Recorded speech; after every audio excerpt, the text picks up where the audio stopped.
안녕하세요. 썰TV 청취자 여러분. 현재 외국 편집숍을 운영 중인 40대 초반 여성입니다.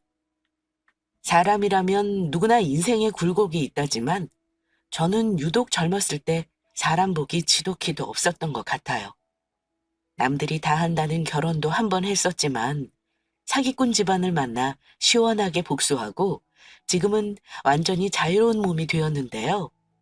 예비 남편이 절 등쳐먹으려 했지만 오히려 시어머니와 망신만 톡톡히 당한 속 시원한 이야기 지금부터 들려드리겠습니다. 혹시 시청자 여러분은 돈 많은 부유한 가정에서 태어나셨나요? 아니면 평범한 집안의 자녀신가요?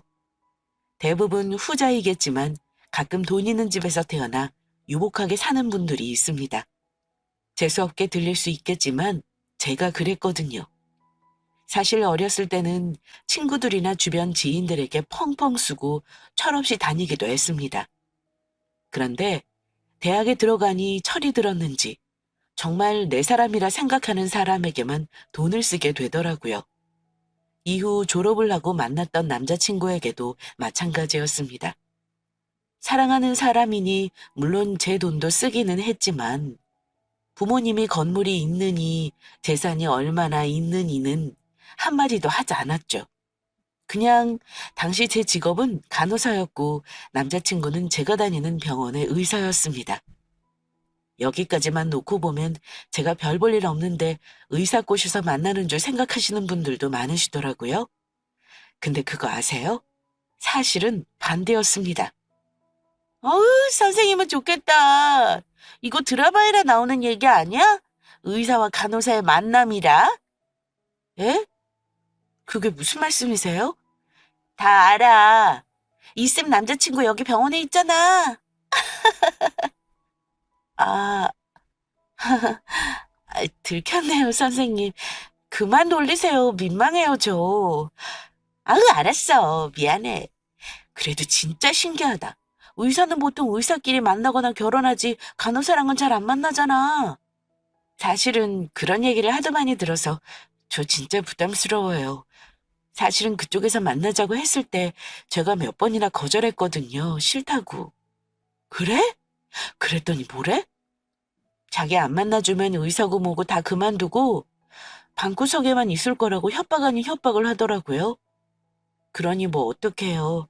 사람 하나 살리는 셈 치고 만난 거죠, 뭐. 진짜?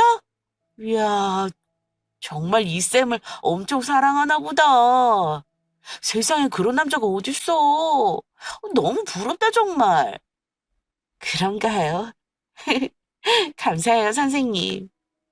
이 쌤도 적당히 만나다가 빨리 결혼해. 요즘 세상에 하도 흉흉해서 그런지 별의별 남자가 많더라고. 얼마 전에 나 깜짝 놀랐잖아.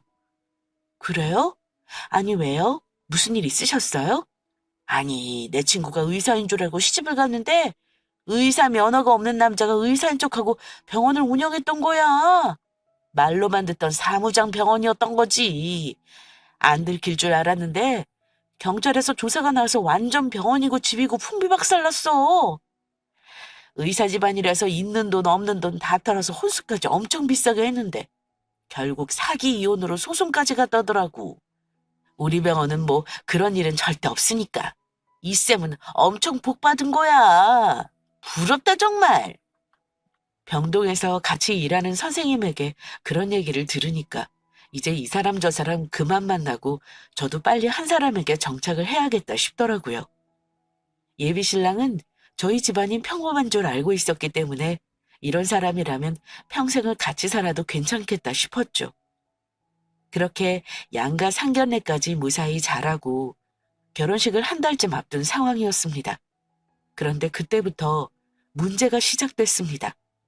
예비 신랑이 절 그렇게 친척 경조사에 데리고 다니고 싶어 하더라고요. 결혼 전에 알아둬야 편하고 좋다면서요. 그것까지는 이해했는데 예비 시어머니마저 이틀에 한 번꼴로 제게 전화를 하거나 찾아왔습니다. 가뜩이나 일하고 결혼 준비하는 것도 바쁜데 심지어 불러제끼니 몸도 마음도 피곤해지더라고요. 제 입장은 아무도 몰라주나 싶어 서러운 마음까지 들었습니다. 아이고, 우리 예진이가 이렇게 자주 와줘서 얼마나 고마운지 모르겠다. 아직 결혼 전이긴 하지만 곧 우리 식구 될 사람이니까 편하게 생각해. 응? 아, 네, 그럼요, 어머님. 그런데 어쩌죠? 제가 오늘은 오후에 약속이 있어서요. 오늘은 커피만 한 잔 마시고 일어나야 할 것 같아요. 그래? 아이고, 일을 어쩌나? 오늘 예진이 네가 꼭 가야 하는 자리인 거야. 어, 오랜만에 동창을 만나기로 약속해서요. 왜 그러세요? 제가 꼭 있어야 하는 일인가요? 아니, 뭐, 오늘 올 수 있다기에 같이 떡이나 만들까 하고 내가 재료 사다 놨거든. 너 떡 좋아한다고 해서. 이따가 고모들도 올 거고. 너 엄청 보고 싶어 하거든. 아, 네. 죄송하지만 오늘은 좀 그렇고요. 나중에 고모님들께 따로 인사드리러 갈게요. 어머님, 잘 말씀해 주세요. 아니, 서로 바쁜데 시간 맞추기가 쉽지 않지 않겠니? 오늘 그냥 잠깐 얼굴만 보고 가면 안 될까? 고모들이 말이 많은 스타일이라 네가 없으면 왜 안 왔냐고 한마디씩 해서 그래. 아, 저도 좀 난감하네요, 어머니. 오랜만에 보는 거라서요. 친구는 그래도 마음먹으면 언제든지 볼 수 있잖아. 한 번만 양보해주면 안 될까? 내가 점심 맛있는 거 사줄게. 자기야, 엄마가 이렇게까지 말씀하시는데 거절하는 것도 예의가 아니지. 자기야, 오늘 약속은 좀 미루고 고모들 얼굴 보고 가자. 어? 어, 잠깐만, 자기야. 우리 방에서 잠시 얘기 좀 해요. 자기야, 고모님들은 다음에 보면 안 되는 거야?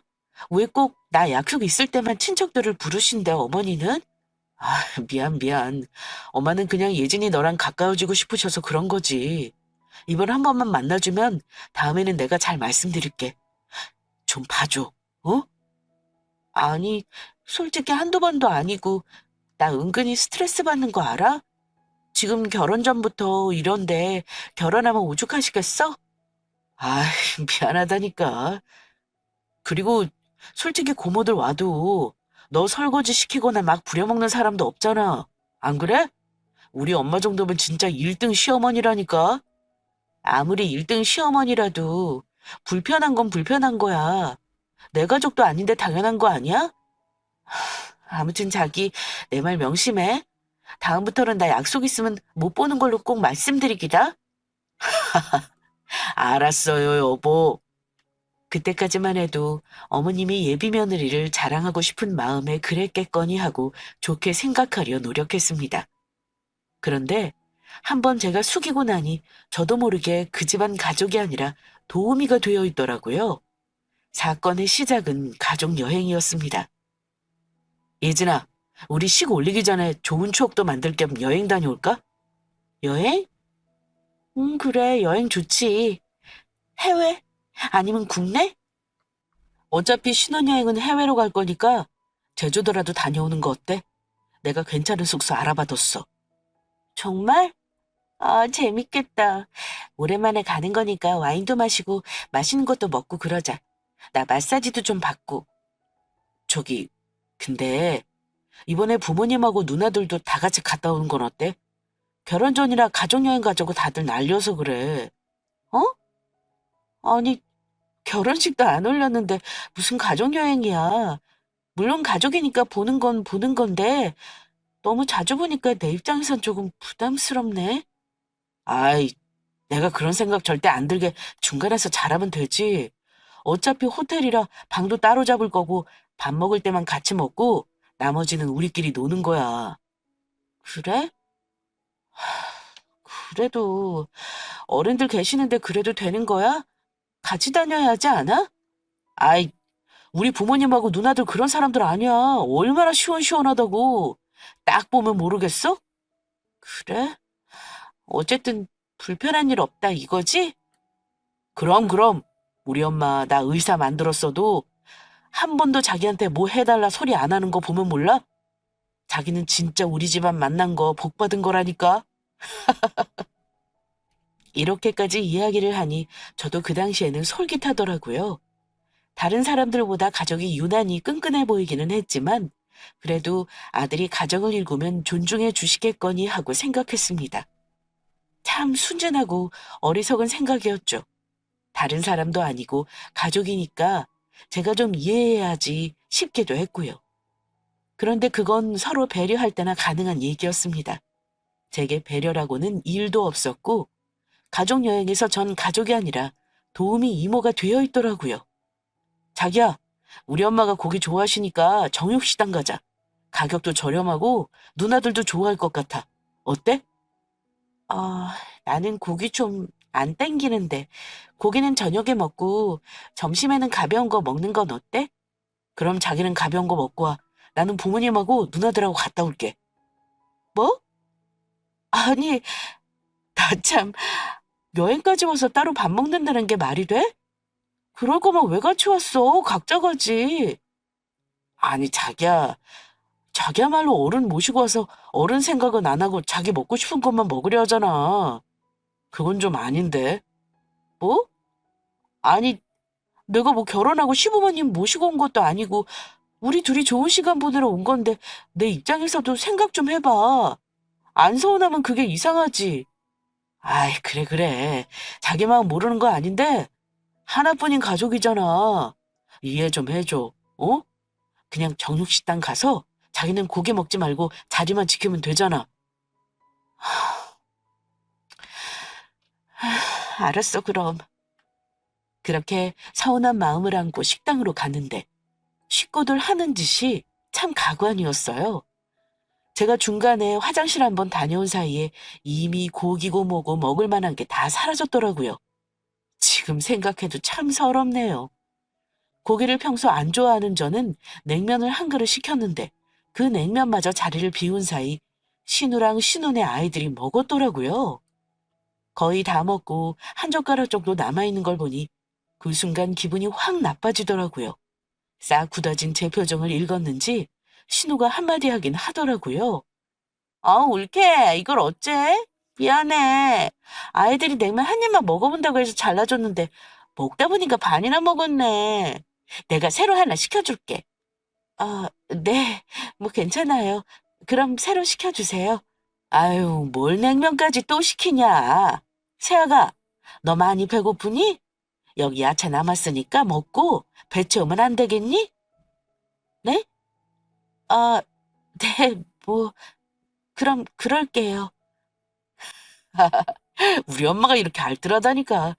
말이 나왔으니 말인데 자기야, 야채를 먹어야 살도 빠지고 건강해진대. 자기 어차피 다이어트 한다고 했잖아. 이참에 살 좀 확 빼봐. 그래, 올게.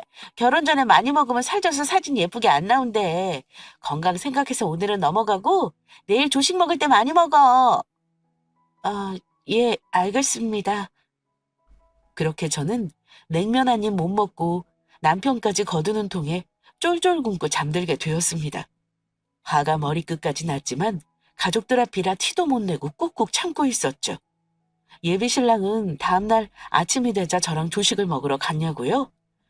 그랬다면 제가 사연을 올리지도 않았겠죠. 어떻게 한 줄 아세요? 조식 먹으러 내려가자고 하니 자긴 너무 졸리다며 저 혼자 먹고 오라고 하더군요. 그러면서 하는 말이 신우네 아이들이 어리니까 아이들 제가 챙겨서 내려가라더군요. 신우도 잠이 많아서 더 자야 한다면서요. 제가 조카들 뒤치다꺼리 하러 온 것도 아니고 이게 뭔가 싶더라고요. 졸려. 자기야, 미안한데 누나는 애들 좀 챙겨서 밥 좀 먹고 올 수 있어? 애들은 배고플 것 같아서 그래. 아니, 자기는 안 가고? 나랑 애들만 가라고? 나 어제 늦게 잠들어서 지금 나가면 머리 깨질 것 같아. 애들은 벌써 깼을 테니까 자기가 챙겨서 좀 데려가 주라. 어? 아니, 애들은 자기네 누나가 챙겨야 하는 거 아니야? 누나도 잠을 잘 못 자서 더 자고 싶대. 이번 기회에 자기가 점수 좀 딴다고 생각하고 식당 내려갔다가 와. 아이, 뭐 그렇게 어려운 일도 아니잖아, 어? 나 애들 챙기는 거 힘들어. 내가 자식 낳아본 사람도 아니고 챙기려면 당신이 알아서 챙겨. 나도 식당 안 갈 테니까. 뭐 그렇게 또 삐지기는. 좋은 마음으로 밥 한 번 먹고 오는 게 그렇게 어려워? 자식은 부모가 챙겨야지. 결혼도 안 한 올케가 조카 챙기는 일은 난 듣도 보도 못했어. 한마디라도 더 했다가는 나 지금 당장 서울 올라갈 테니까 건들지 마. 알겠어? 솔직히 여행이고 뭐고 집에 바로 오고 싶었지만 참고 아침도 먹지 않고 있다가 언짢은 마음으로 서울로 돌아왔습니다. 근데 웃긴 건 저 빼고 다른 사람들은 모두 재밌었다며 앞으로 여행 계를 들어서 꾸준히 다니자는 말까지 나오더라고요. 참, 지금 생각해도 피가 거꾸로 솟습니다. 이번 여행 너무 재밌었다. 올케가 있는 게 이렇게 편할 줄 몰랐어. 앞으로도 자주 다니자, 올케. 아, 그런가요? 뭐 재미있으셨다니 다행이네요. 누나, 다음에 부모님 모시고 또 가자. 아예 이참에 매달 10만 원씩 걷어서 여행 다니는 거 어때? 그래? 좋지. 올케도 당연히 돈 낼 거지? 저요? 저기, 저는 결혼식 올리고 나서 이야기 드릴게요. 어휴, 결혼식까지 기다릴 거 뭐 있어? 얼마 남았다고? 한 식구 될 건데, 그런 말 하면 섭섭하지. 누나, 얘 아직 낯설어서 그런가 봐. 예진이도 당연히 여행 같이 갈 거니까 엄마에게 얘기해줘. 그리고 누나네 애들은 다음에 아예 우리 방에서 자라고 해. 누나 맨날 애들 본다고 힘든데. 으유, 뭘 그렇게 신경 써? 고맙다. 올케도 어차피 나중에 애기 가질 거니까 좋게 생각해. 내 마음 알지? 아, 네. 여기까지는 그래도 그러려니 했습니다. 어떤 사람하고 결혼하든 처음부터 시가하고 잘 맞는 사람이 몇이나 있겠어요? 정 불편하면 여행이야 제가 안 가면 그만이니까 다 참고 이해했죠. 그런데 이후 저희 병원에 이상한 소문이 돌기 시작했습니다. 이 선생님, 혹시 그 소문 들었어요? 네? 무슨 소문이요? 우리 병원 말이에요. 사무장병원이라는 얘기가 있어요. 에? 사무장이요? 설마요. 아유, 나도 설마 했는데 얼마 전에 변호사들이 원장님 방에서 나오는 걸 직원이 봤대요. 정말요? 근데 변호사 만났다고 뭐 다 사무장 병원인가요? 그냥 의료소송 문제로 온 거일 수도 있지 않아요? 아유, 저도 그런 줄 알았죠. 근데 얼마 전에 환자 가족들이 로비에서 난리도 아니었어요. 의사도 아닌 사람이 환자 치료하다가 병신됐다고 엄청 난동 피웠거든요. 그때는 환자가 제정신이 아니라고 생각했는데 그런 환자들이 하나둘 늘어나니까 이상하다 싶더라고요. 솔직히 아니 땐 굴뚝에 연기나겠어요? 안 그래요? 진짜요? 설마 그렇겠어요? 에이, 아닐 거예요. 그래도 저희 병원 이 지역에서 꽤 알아주는 데잖아요. 뭐 그렇긴 하죠. 경찰 조사 끝나봐야 알겠지만 전 영 찝찝하네요. 이 선생님 예비 신랑도 이 병원 의사잖아요. 한번 확인해 보세요. 사람 일은 모르니까요. 영 찝찝해서 그래요. 저희 신랑은 절대 그럴 리가 없는데. 일단 알겠어요, 선생님. 한번 저도 알아볼게요. 그때까지만 해도 다른 사람은 몰라도 예비 신랑만큼은 절대 아닐 거라는 생각이 확고했습니다. 삼수해서 의대 간 거, 국가고시 한 번에 합격한 걸 너무나 당당하게 저한테 얘기했거든요. 어머님도 마찬가지셨고요. 저기 자기야, 우리 병원 사무장병원이라는 소문이 있던데 혹시 자기도 알고 있어? 사무장병원? 누가 그런 말도 안 되는 소리를 해? 병원에 소문이 돌아. 자기는 절대 아니라는 거야? 당연하지. 내 생각엔 우리 병원 실력이 너무 좋아서 모함하는 것 같은데? 아니, 얼마 전에 변호사들이 원장님 방으로 잔뜩 갔잖아. 그거 보고 직원들이 수근수근 하더라고. 아, 그거. 의료소송 때문에 그런 거야. 환자가 수술 후 합병증으로 사망했는데 유가족들이 멀쩡한 사람 죽였다고 소송 걸어서. 그리고 자기야, 우리 병원이 이 지역에서 얼마나 유명한데 사무장 병원이 가당키나 하겠어? 그랬으면 진작 걸려서 망했겠지. 뭐, 그렇긴 하지. 그럼 아니라는 거지? 확실하지? 아유, 자기는 여태껏 속고만 살았냐? 당연하지. 절대 아니야. 그런 얘기는 아예 귀담아 듣지도 말고 흘려버려. 자기 정신건강에 안 좋으니까. 예비 남편은 절대 아니라고 했지만 그래도 혹시 모르니까 사실 확인은 해두자 싶더라고요. 그래서 전 흥신소에 의뢰해 병원과 남편 뒷조사를 부탁했습니다.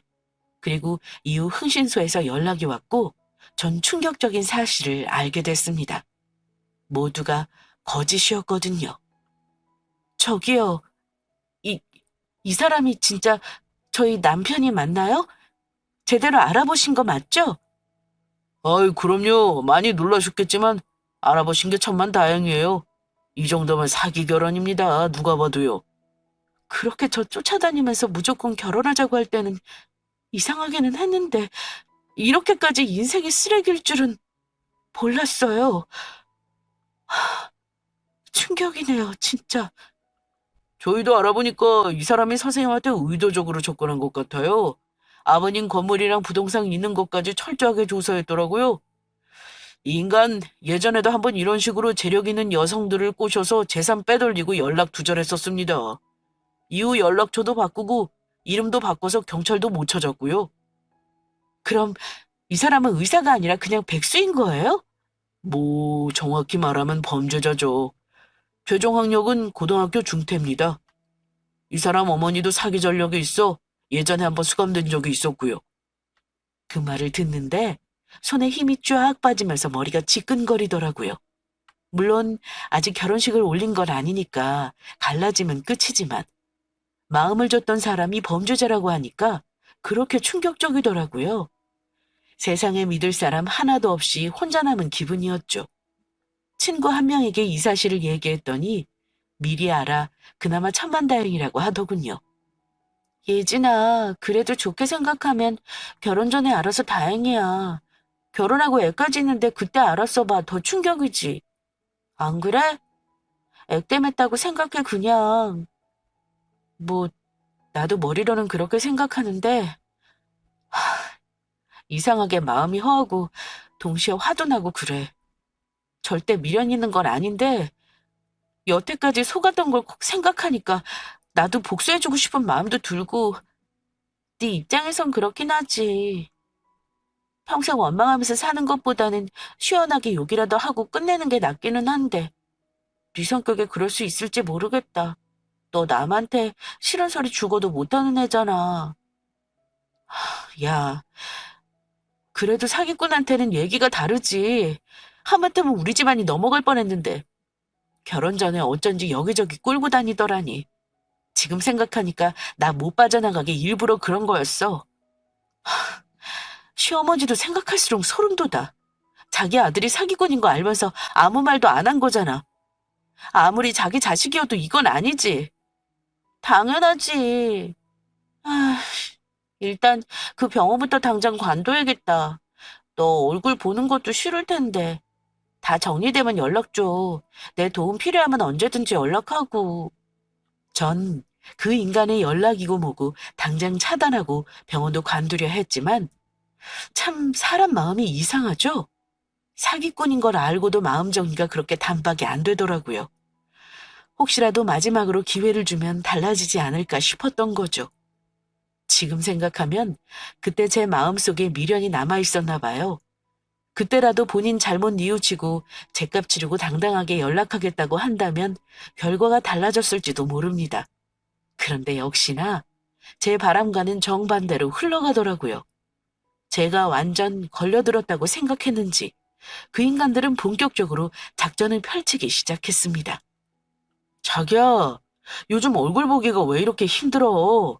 나한테 말도 없이 병원까지 그만두고. 몸도 안 좋고 좀 쉬고 싶어서 그렇게 됐어. 그렇구나. 몸이 어디가 그렇게 안 좋은 거야? 자기 큰 병은 아니지? 뭐 그런 건 아니고 감기 몸살도 있고 영 안 좋네. 우리 자기 아파서 어떡해. 그나저나 이번 달 말에 우리 엄마 환갑이신 거 알지? 아, 그래? 환갑이시구나. 축하한다고 전해드려. 자기도 당연히 환갑잔치 가야지. 근데 말이야, 축하 인사도 좋지만 앞으로 우리 집사람 될 거니까 엄마 좋아하시는 선물 하나 하는 거 어떨까? 선물? 어머니가 뭐 필요하신 게 있으시대?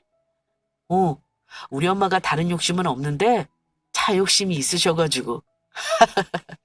그 연세에 아직도 차를 직접 몰고 다니셔. 너도 전에 봤었지? 아, 그랬나? 차 좋아하시는구나.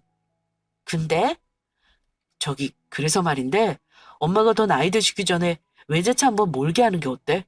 자기 부모님도 외제차 타신다며. 우리 엄마도 타실 수 있게 통 크게 한번 드리자. 내 채만도 서고 자기 시댁에서 완전 대접받는다니까. 그래? 근데 결혼도 안 했는데 외제차는 좀 그런데? 나는 어려울 것 같으니까 자기가 해드려. 자기 돈 많이 벌잖아. 아, 나야 뭐 당장이라도 사드릴 수 있지. 근데 이왕 드리는 거 자기가 선물 드려서 점수 따면 좋지 않겠어? 아들이 사는 거랑 며느리가 사는 거랑은 또 다르잖아. 내가 돈이 썩어나는 것도 아니고 나도 국산차 타고 다니는데 외제차는 무리야. 어머님 연세에 차 몰고 다니는 것도 아닌 것 같고. 아이, 자기 오늘 너무 예민한 거 아니야? 솔직히 의사한테 시집 오는 건데 다른 거 못해도 외제차 정도는 하는 게 좋지. 다른 거 바라는 것도 아니고. 어? 정말 그렇게 생각해? 혹시 자기 나한테 다른 하고 싶은 말은 없는 거야? 어? 아, 오늘 자기 좀 이상하다. 왜 이렇게 정색 모드야? 엄마 외제차 하나 해주자. 어? 자기야.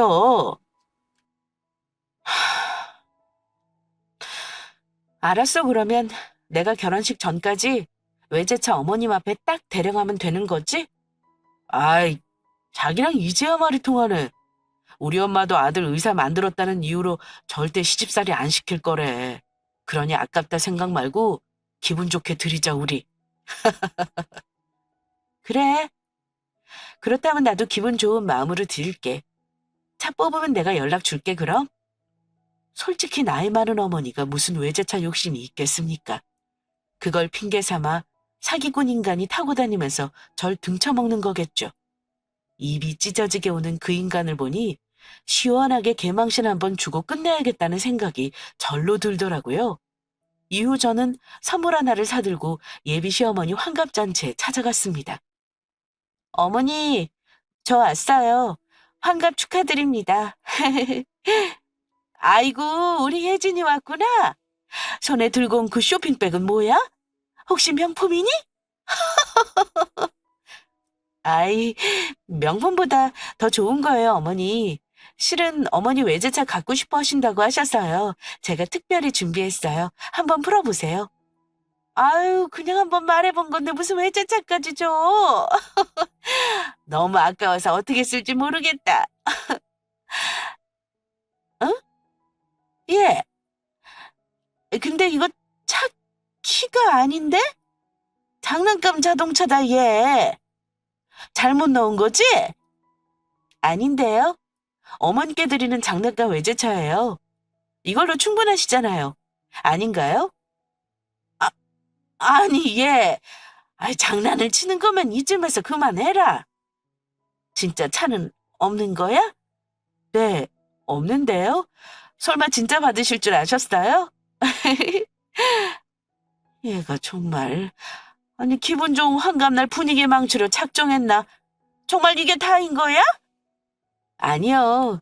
이게 다라고 하시면 섭섭하죠. 이제부터 시작인데요, 어머니. 어? 아니, 그게 무슨 말이냐? 뭐가 시작이야? 전 단상에 있는 스크린을 내렸고 환갑잔치에 있던 모든 사람들은 스크린에 시선을 집중했습니다. 전 리모컨을 눌러 문서들을 공개했습니다. 바로 남편 병원이 사무장 병원이라는 증거물들이었죠. 예비 신랑은 물론이고 시어머니와 누나도 스크린을 보자 귀신이라도 본 듯 경악을 하더라고요. 그리고 저를 향해 소리 질렀습니다.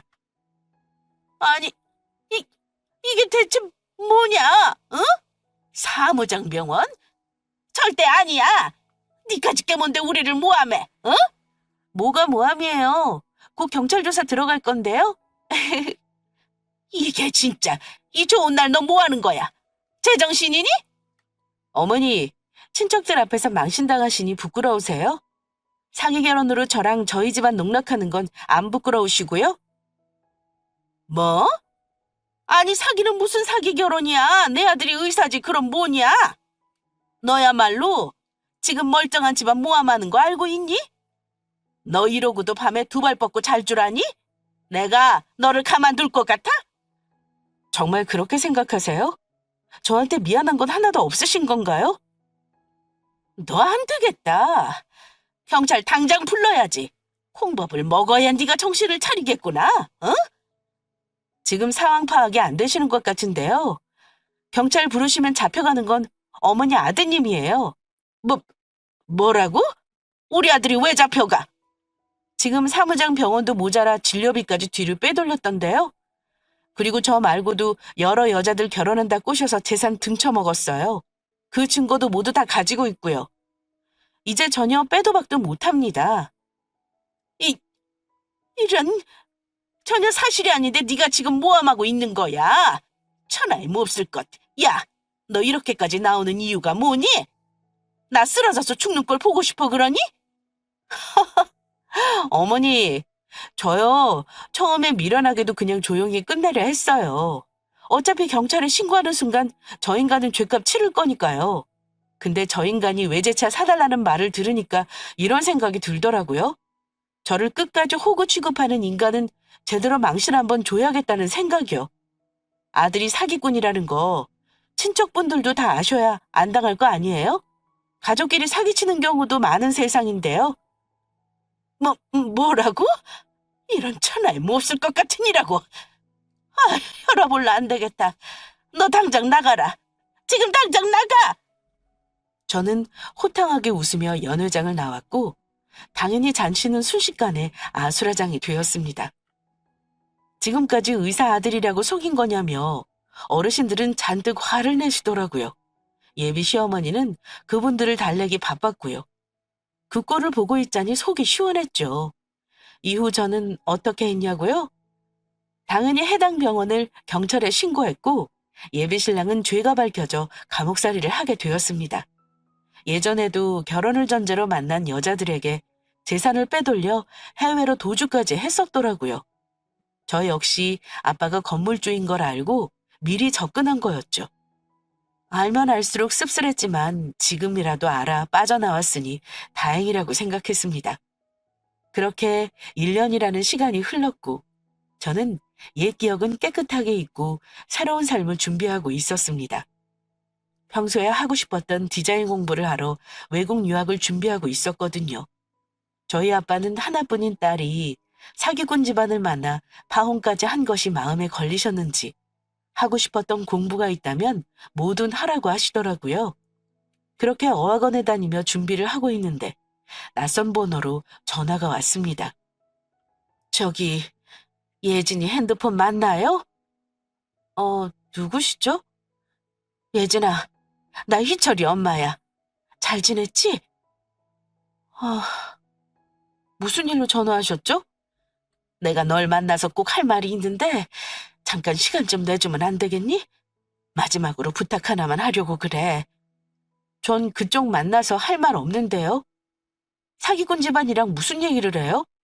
예진아, 내가 지금 살 날이 얼마 안 남았어.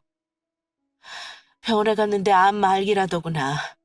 천벌을 받은 건지 진짜 뼈저리게 반성하고 있다. 한 번만 만나서 얘기하면 안 되겠니? 살 날이 얼마 안 남았다는 어머니 말에 순간적으로 걱정이 되기는 하더라고요. 무슨 말을 하는지 드러나 보자 하는 마음에 자리에 나갔습니다. 그래도 나와줬구나. 고맙다 예진아. 잘 지냈니? 얼굴이 좋아 보이네? 마음에도 없는 안부는 그만 물으시고요. 왜 보자고 한 건지 얘기하세요. 저 바빠요. 그래. 저기 희철이 올해 말에 출소하는 거 알고 있니? 출소요? 벌써 나오는 거예요? 벌써라니. 애가 거기서 모범수가 돼서 일찍 나오는 거라고 하더라. 저기 희철이 나오면 한번 다시 만나줄 수 있을까? 내가 이렇게 부탁 좀 할게. 응? 에? 참나. 이렇게 파혼했는데 어떻게 다시 만나요? 어머니, 그건 아니죠. 안 만나요. 절대. 어머니랑만 만나겠어요? 예진아, 내가 아까 말했지 않니? 내가 살 날이 얼마 안 남았다고. 죽은 사람 소원도 들어준다는데 산 사람 소원 하나 못 들어주니? 희철이 반성 많이 했어. 정신 차리고 새 인생 산다고 하니까 네가 옆에 있어주면 좋겠구나. 부탁이다. 어이가 없네요, 정말. 어머니가 절 부르신 게 이것 때문이에요? 출소하면 다시 만나게 하려고요? 아무리 생각해도 희철이가 나오면 옆에 의지할 사람이 없어서 그래. 나도 그때는 세상 뜰지도 모르고. 너라도 있으면 정신 차리고 잘 살 것 같아서 그런 거야. 어머니, 한 번 깨진 접시는 두 번 다시 못 붙이는 거 아시죠? 제가 그래요. 새 사람이 되었든 다시 태어났든 전 절대 안 만나요. 두 번 다시 그런 얘기 하지 마세요. 예, 너 참 보자 보자 하니까 너무하다. 내가 이렇게까지 숙였는데도 내 아들을 안 만나? 내가 그래도 의사 엄마 노릇까지 했는데 마음만 먹으면 너네 집안 망하게 하는 거 일도 아니다. 뭐라고요? 지금 협박하세요? 그러니까 좋게 말할 때 들으면 좋잖니. 너는 내가 이렇게까지 말해야겠니? 이제 본심이 나오시나요? 지금 저 협박하시는 거죠? 뭐 깡패라도 동원해서 저희 집안 망하게 할 셈인가 본데 저 이거 다 녹음했어요. 혹시라도 한 명이라도 저희 부모님 옆에 알짱거리게 했다가는 협박죄로 감옥에 들어갈 줄 아세요? 뭐? 녹음을 했어? 아니, 예진아, 잠깐만. 내가 말이 경솔했다. 그런 뜻이 아니라 난 네가 다시 화해하고 잘 지냈으면 해서 그런 거지, 응? 진정 좀 해라. 녹음했다고 하니까 바로 태도가 싹 바뀌시네요? 역시 사람 인성은 나이가 들수록 안 변한다는데 그쪽이 딱 그러네요. 그러니 그 수준에 맞는 여자 구해서 잘 살라 하세요. 저는 이만 가겠습니다. 두 번 다시 연락하지 마세요. 아시겠어요? 그렇게 하고 싶은 말을 다 하고 나오니 속이 무척 후련하더라고요. 이후 사람을 지켜 알아보니 시어머니가 말개암이라는 건 거짓이었습니다. 절 어떻게든 다시 꼬시기 위해 작정하고 연기를 한 거였죠. 그 사실을 아는 순간 온몸에 소름이 쫙 돋더라고요. 이후 전 그 인간들 번호를 차단하고 외국 유학길에 올랐습니다. 가서 자유를 만끽하고 하고 싶은 공부를 하니 그렇게 좋을 수가 없더라고요. 이후 귀국한 저는 한국에서 보기 드문 외국 브랜드를 공수해 편집숍을 차렸습니다. 목 좋은 곳에 자리 잡으니 예상대로 젊은 사람들이 많이 찾더라고요. 이후 전 장사도 하고 가끔 연애도 하면서 자유롭고 행복하게 살고 있답니다. 참, 남편은 이후 어떻게 됐냐고요? 출소하고 택배 아르바이트를 한다는 소식은 들었는데 이후는 저도 모릅니다. 굳이 알고 싶지도 않고요. 혹시라도 마주친다면 모른 척 지나칠 생각이에요. 전 남자친구와 시어머니에게 미련은 없지만 저희 부모님께는 이런 일을 겪게 해서 너무 죄송스러운 마음입니다. 저희 아빠는 제가 일부러 그런 것도 아니고 전혀 신경 쓸 필요도 없다고 하시더라고요. 이제부터 행복하게 잘 살면 되니까 좋은 일만 생각하자면서요. 이후 시어머니는 어떻게 되었냐고요? 자기가 지은 죄 때문인지 이후 정신질환이 생겨 온전히 사회생활이 어려워졌고 최근에는 요양시설에 들어갔다고 하네요. 잠깐은 측은한 마음은 들었지만 전 이제 아무 신경 쓰지 않고 지금처럼 제 인생에 집중하려고 합니다. 누구나 인생 살면서 어려움을 겪기 마련이에요. 내가 선택했던 배우자가 알고 보니 범죄자 사기꾼이었다면 그 누구라도 충격받을 수밖에 없었겠죠. 저 역시도 그랬으니까요. 그렇지만 훌훌 털고 살다 보니 이렇게 평화로운 날들도 찾아오네요. 우리 썰TV 청취자 여러분에게는 가정의 평화가 가득하기를 바라겠습니다.